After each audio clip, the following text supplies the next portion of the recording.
country. Do any of you want more of the same? If you want more of the same, you should vote out of fear. If you want genuine change, and you need to take a risk and join Team Kennedy,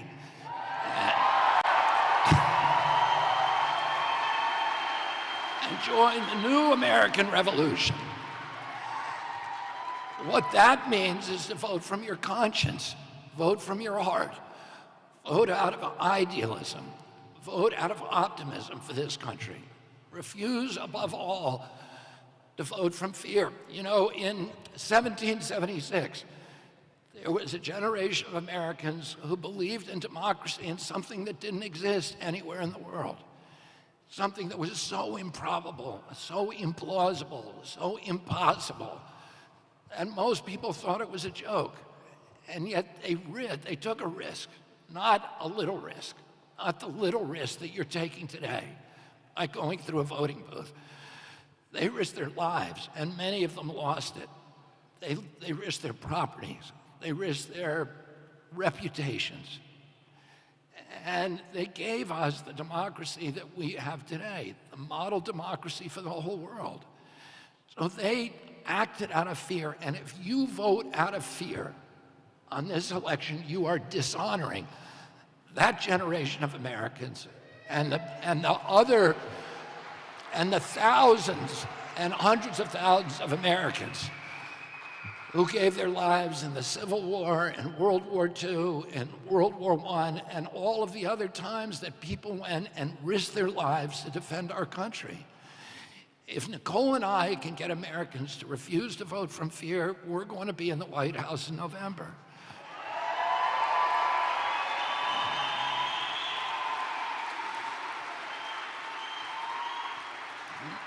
Nicole and I are running to help heal the symptoms of an ailing America, to heal our divisions, to heal our economy, to heal our mental health and our spiritual and our physical health. But we can't do it alone. We need you. And now I have a governing partner who will fight for you and for your family until the last corporate kickback from our government, the last toxin is cleared from our water and our soil.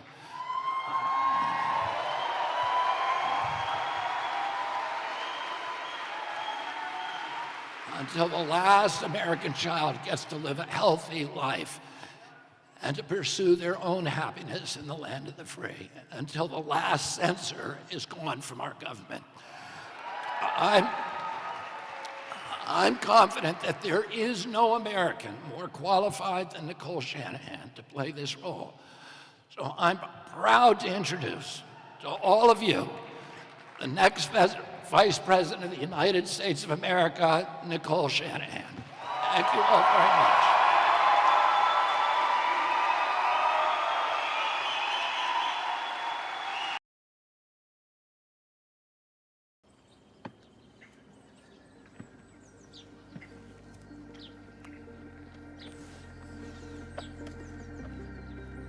She's a visionary leader and relentless in driving and supporting important projects to improve our lives.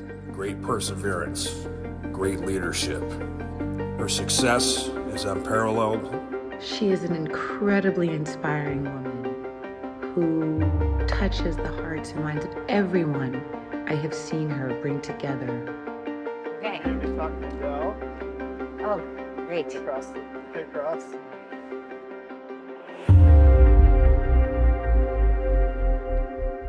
What young people are faced with today is completely unprecedented, and it's going to take a new generation of leadership that understands deeply those threats because they are themselves technologists to address the issues at hand. It's going to take leadership that has spent their life in technology. It's going to take leadership that understands what questions to ask, how to ask them, and what it looks like to implement a plan. This is not the America of the 1950s. This is the America of 2024.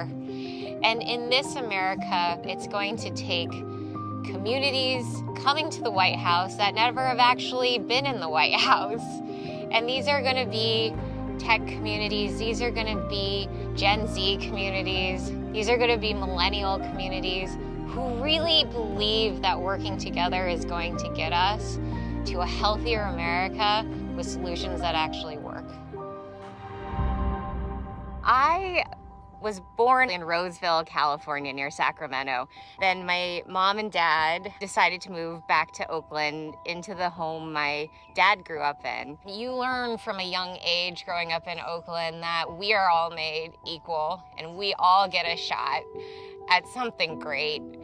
And the color of your skin just gives you a different, cool cultural perspective. And you know, I'm half Chinese, half Caucasian, but to the people around me, I was Nicole. My mom immigrated to the United States in 1983 from Guangzhou, China. My father, in particular, struggled with substance abuse, various mental health challenges. We relied on government assistance for a good portion of my childhood. Every time my dad lost a job, there wasn't a lot of money to cover basic expenses like food. And we would get food stamps and go to the local grocery store with our mom, my brother, and I. And at the checkout counter, I remember she would ask my brother and I to go stand by the magazines when it was time to pay. Whew.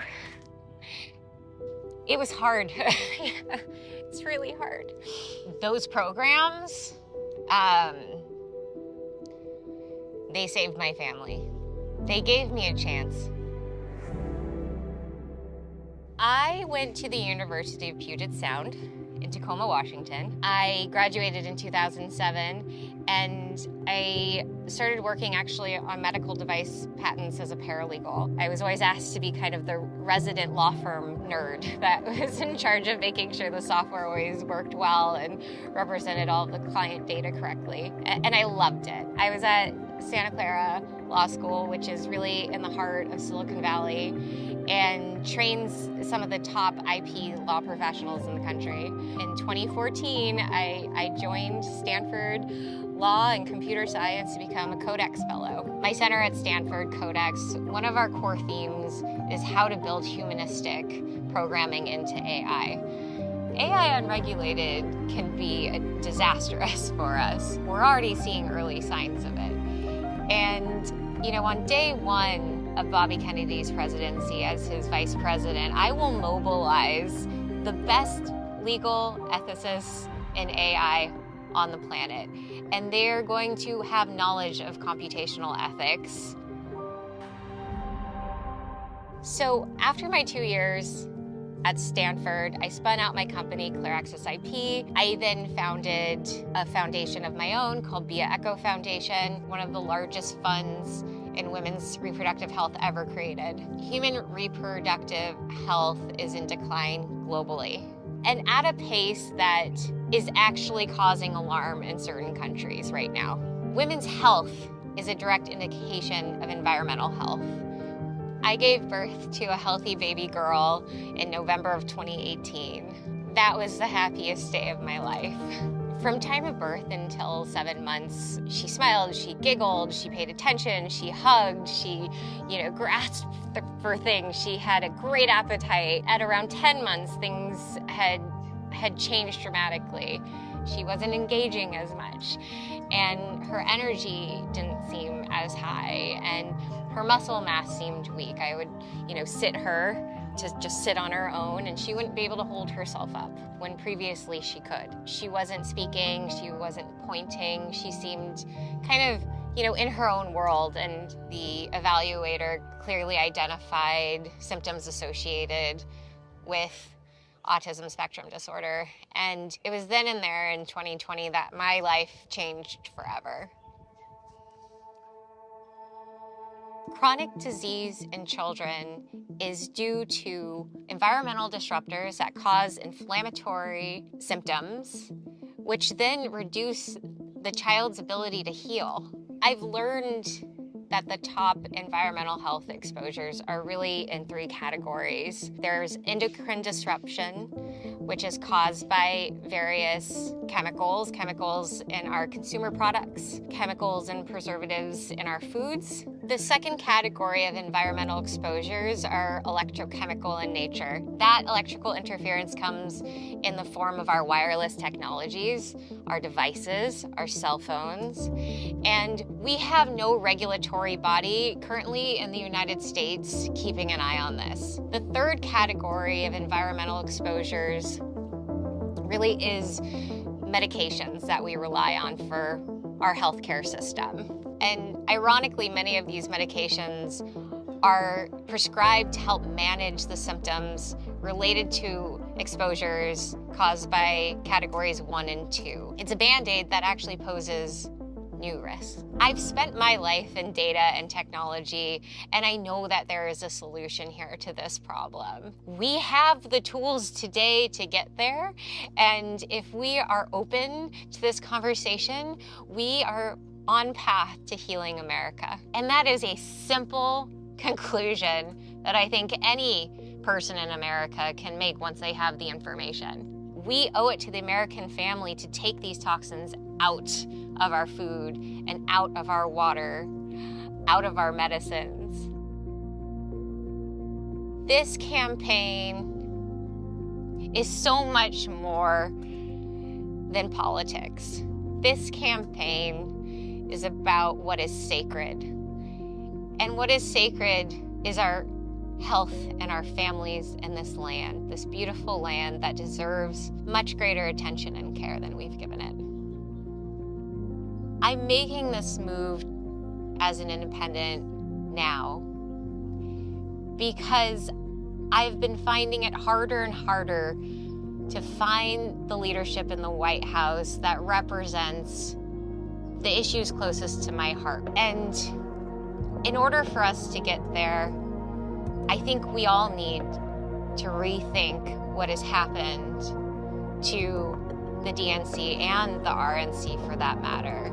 We need an opportunity, we crave an opportunity to see how we can serve in the best interests of the American public outside of a system that hasn't worked. We deserve a real election of optimism. And that's what Bobby Kennedy gives us a chance at.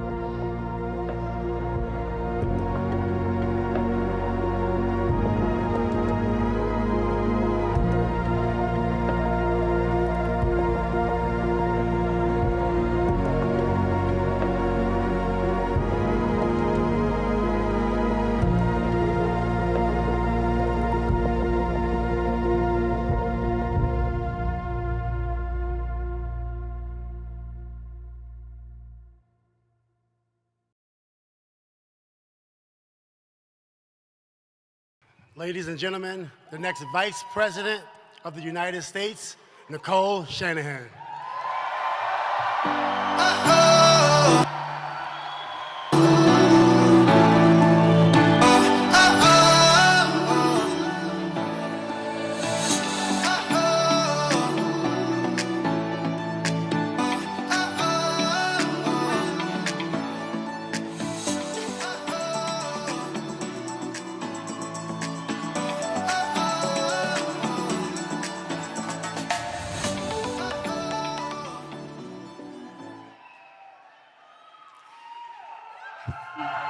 Hi, everybody.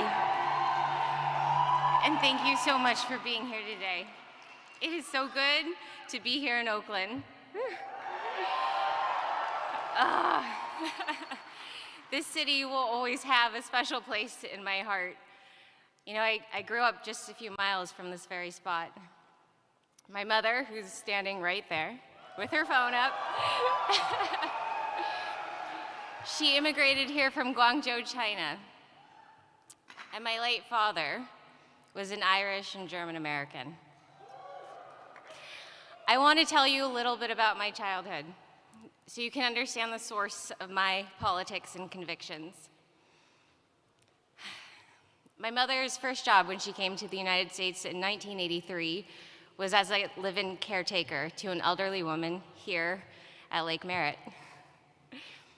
By the time I was born, she worked as a dental office secretary.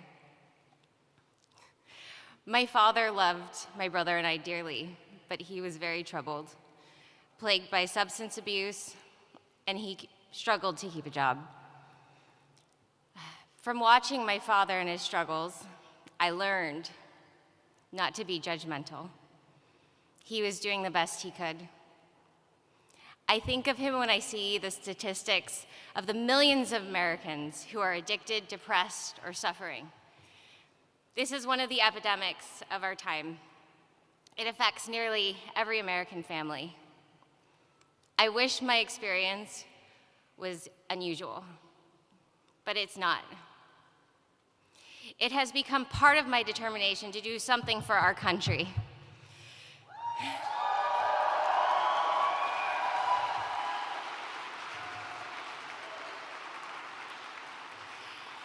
Every time my dad lost his job, our family just couldn't cover expenses. Food, gas, clothing, upkeep. It adds up more than you have in this situation. I know a lot of Americans know exactly what that's like, to just be one misfortune away from disaster. I don't think we would have made it without food stamps and government help. My mom worked hard, but it wouldn't have been possible to keep it together without that help. As you probably know, I became very wealthy later on in life, but my roots in Oakland taught me many things I have never forgotten. That the purpose of wealth is to help those in need. That's what it's for. And I want to bring that back to politics too. That is the purpose of privilege. I went to St. Mary's High School, just a few miles from here. In my junior year, we have some St. Mary's Panthers here. In my junior year, I had another formative experience, and that set me up for this lifetime of political consciousness. I applied for a program to live with families in El Salvador.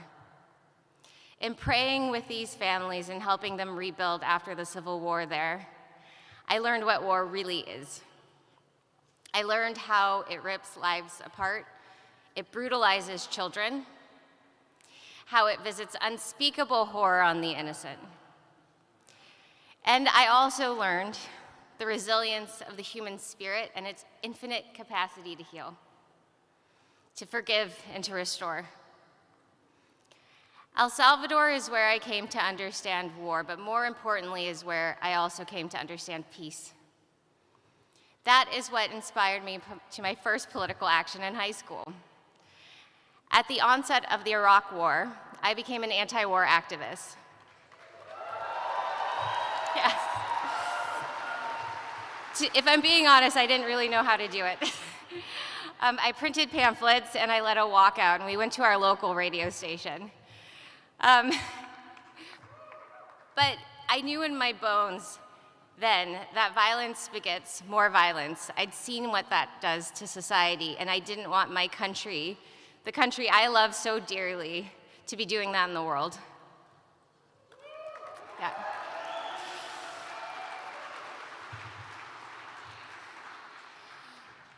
So these are two of my political convictions I hold today: to serve peace and to help those in poverty. Yeah. So you can understand why I gravitated to the Democratic Party, because that was supposed to be the party of peace, the party of compassion. Many Democrats, we still believe in those ideals, but unfortunately, as an institution, it has lost its way.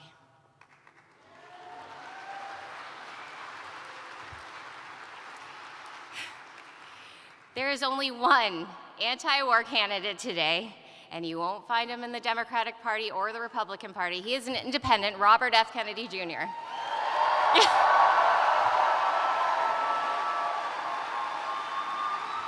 Yes. Yes, and it is his commitment to peace and to the welfare of hardworking people in America that draw me as a person of compassion to his candidacy. Yes. As recently as a year ago, I really didn't think much of Bobby Kennedy because I didn't know much about him. All I had was a mainstream media narrative that was effectively telling me horrible, disparaging things. But then a friend who's here today pulled me aside and she said, "Nicole, please do me a favor. Just listen to an interview with Bobby Kennedy, just one." So I did. And then I listened to another one and then another one, and I recognized that the person who I was seeing in these interviews was the exact opposite of the media slander of his character.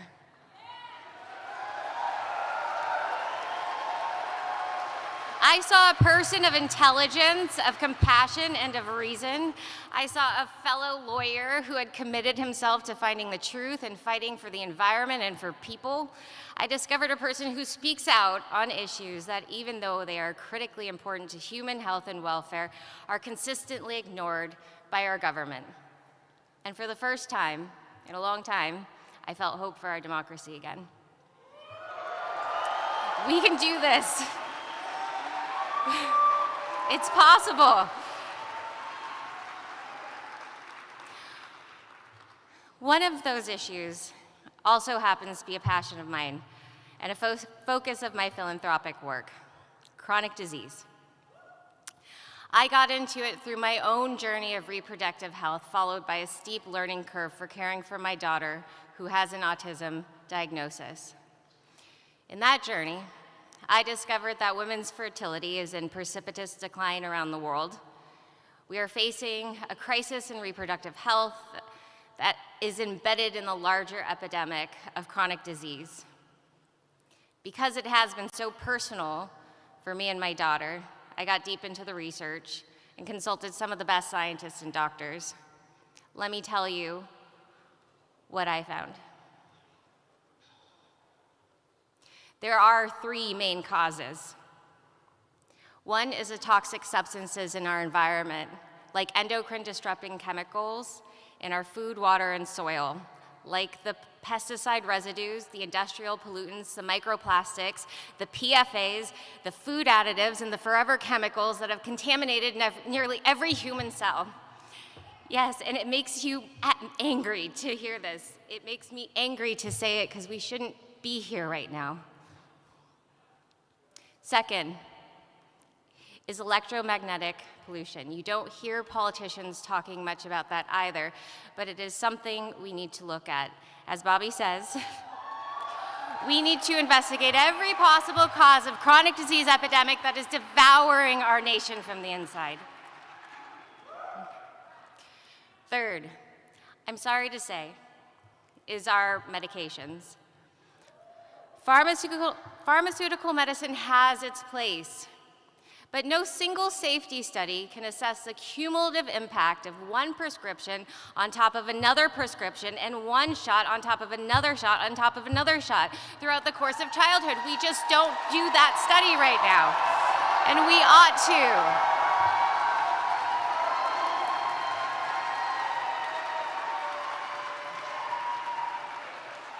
We can, and we will. Conditions like autism used to be 1 in 10,000. Now here in the state of California, it is 1 in 22. 1 in 22 children affected. Allergies, obesity, anxiety, depression, our children are not well.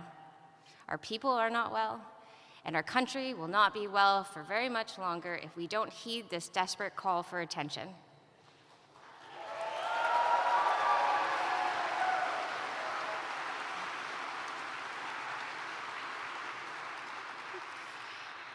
I've spoken to our government agencies. Trust me, I've tried. I've spoken to senators, I've spoken to governors. They all know something is wrong, but none of them take any action. There is only one candidate I have met for president who takes the chronic disease epidemic seriously. It is Robert F. Kennedy Jr., and I will be his ally in making our nation healthy again. Yes. Yes. It is not about a new pill or, quote, finding the cure.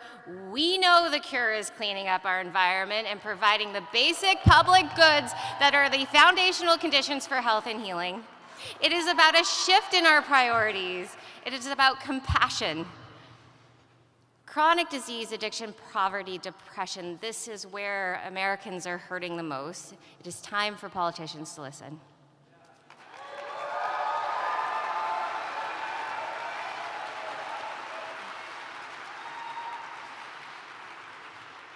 So here is how the Kennedy-Shanahan ticket is going to end the chronic disease epidemic.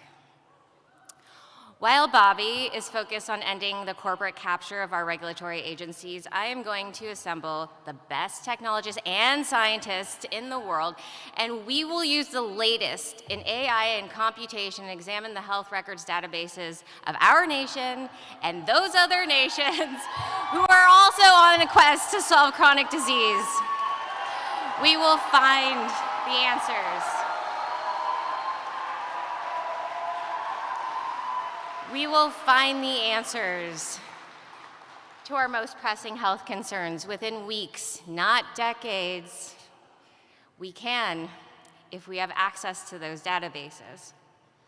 It is time to move out of the dark ages of medicine. We can solve the mysteries guarded by corporate influence. We can move from Band-Aid solutions, and we can end this chronic disease epidemic once and for all. I believe it.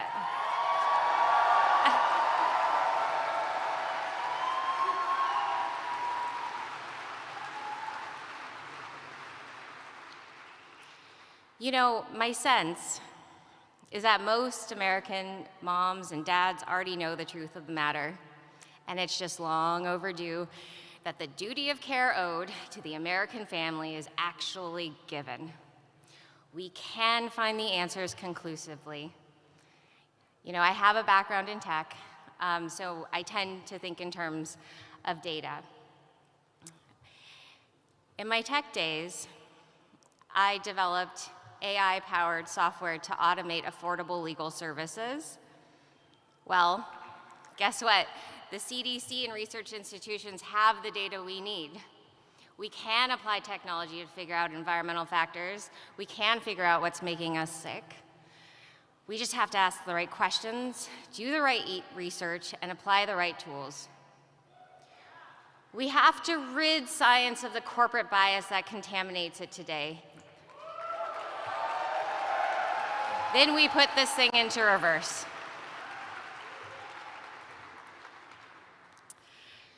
So actually, the first issue that I applied my tech background to was criminal justice. It was across the bay in San Francisco, where the district attorney's office needed help examining thousands of police records thought to contain evidence of racial bias, wrongful arrest, and patterns of prejudice. I put together a team of computer scientists to develop a computational method to collate these records and design a method for analysis. But what I really learned through this was the sorry state of criminal justice in our country. It isn't just about policing, it is about the school to prison pipeline, it is about a broken and dismally functioned infrastructure, it is about recidivism that we have not taken the right approach to.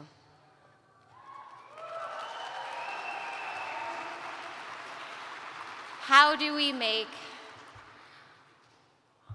our systems a system of rehabilitation and not punishment? These questions don't have easy answers. I know this is hard.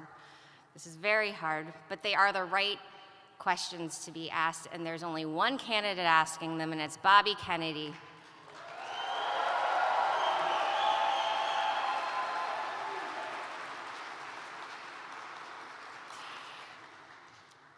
And I'm going to mention one more issue close to my heart. This has to do with climate. My interest in health and solving climate issues has led me to the realm of agriculture. I realize that a nation's health comes down to its soil and the people who work it. Hell yeah. Healthy soil is the foundation of healthy food, it is the foundation of a healthy ecosystem, and it is our answer to the climate crisis.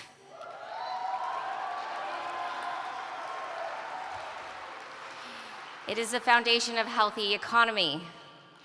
But what politician besides Bobby Kennedy do you ever hear talking about soil? None. I've produced 2 films on the issue. Common Ground is the latest. We've got some Common Ground and Kiss the Ground people here. Thank you guys for coming out today. I've talked to Congress people and senators, but all I've gotten are vague promises that never amount to real change. Republicans and Democrats alike have fallen under the sway of big agrochemical companies and food conglomerates. They might invoke the ideal of the family farm, but they have betrayed it again and again. So I am entering myself, I know I'm not a politician until just now, but I am entering myself to do this work and to highlight this need, because guess what? I've met some of the most innovative American farmers. Their methods rebuild soil, sequester carbon, recharge aquifers, and revitalize the economy.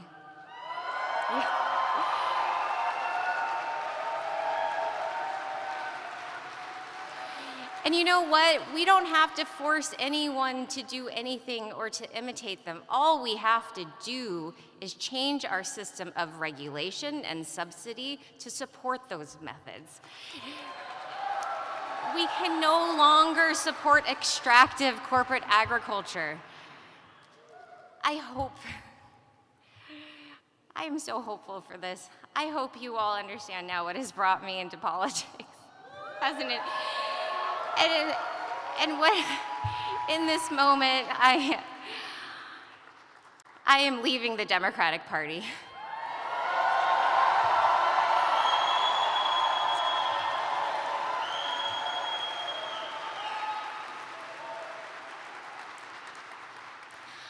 And I want to say 2 things about that. First, even though I am leaving the party, I believe I am taking the best ideals and impulses with me. The Democratic Party is supposed to be the party of compassion. It is supposed to be the party of diplomacy and science. It is supposed to be the party of civil liberties and free speech, and most importantly, the party of the middle class and the American dream. While I know many Democrats still abide by those values, I want to point out, and I've been in touch with many people in the Democratic Party, I do believe they've lost their way in their leadership.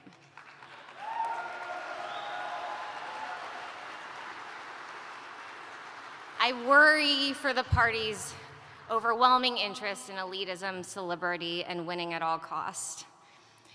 And I worry that they do it even if that means turning a blind eye on the issues that they all know to be true.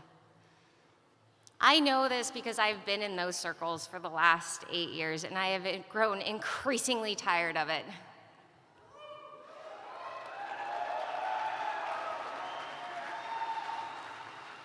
It wasn't until I met Bobby and the people supporting him that I felt any hope in the outcome of this election.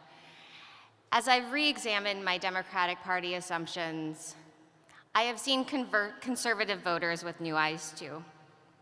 I have met farmers, I have met hunters who are some of the most staunch conservationists I have ever met, who understand ecosystems better than most. I have met mothers protecting their children who are searching every possible avenue for their health. And yet the Republican Party, like the Democratic, is letting them down because the actions of the party are diverting from the values that actually support individual freedom.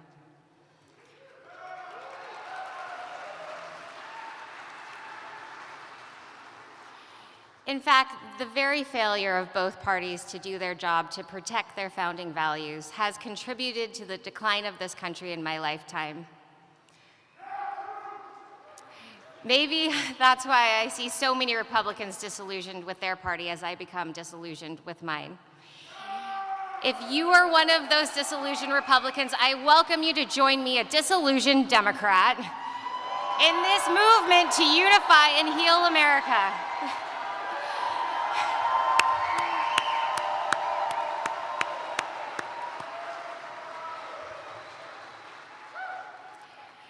This independent movement comes at a time of extreme division in America that threatens to tear this country apart. Yes, let's fix it. It is time for a realignment. It is time, as Bobby Kennedy says, to focus on our unifying values rather than our divisions. And so if anyone is listening who never considered an independent ticket, I want to extend the same invitation to you that my friend did to me last year. Please listen to Bobby Kennedy in his own words. Take a look at his vision for America. It is a vision that I share too, as I spend the next 7 months of my life getting him on each and every ballot in this country.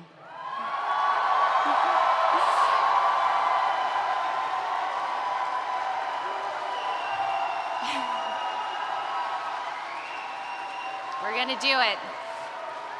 We're gonna do it. The vision we share is a vision of national healing. It is an America that leads the world no longer through force of arms, but through the power of example. It is an America that wages peace through diplomacy. It is an America that had become the sickest industrialized country on the earth and turned it around. We're gonna turn it around. It is an America where everyone who works hard can afford a decent life. It is an America where people of all races receive fair and equal treatment under the law. It is an America whose freedoms are the envy of the world. It is an America with honest and transparent government institutions. Can you imagine a country whose government doesn't lie to you?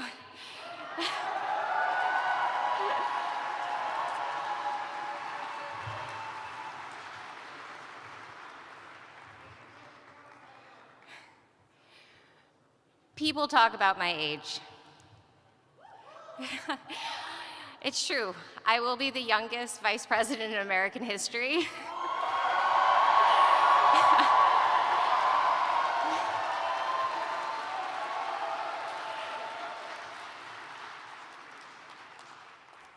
Let me tell you why so many of us young people have turned away from politics. It's because we lost hope that change would ever come from inside the system. After all, which party wins with promises of hope and change or to drain the swamp? Things proceed as usual, declining bit by bit each passing year. So that's the reason. But the other reason is that we can't stand the phoniness anymore.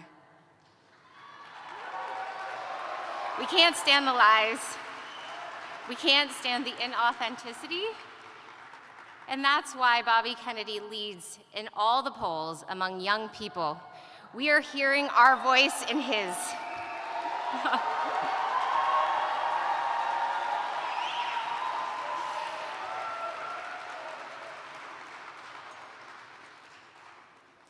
So I come to you today as a former Democrat. I come to you as a woman not quite 40. I come to you as someone who has experienced sickness and health and poverty and wealth. And I come to you as a mother.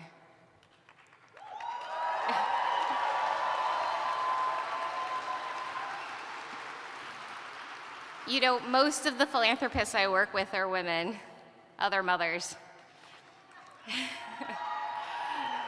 And initially, it was a mother who's here today who reached out to inspire support in this campaign.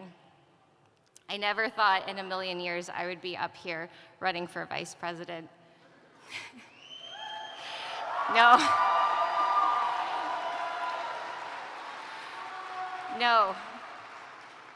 But what I am doing is I'm joining the millions of mothers out there who support this candidacy.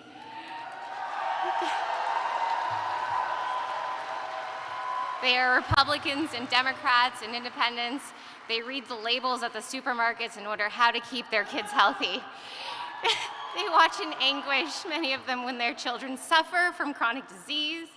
They cry silently as their teenagers deal with depression, anxiety, and addiction. They do their best to hold it together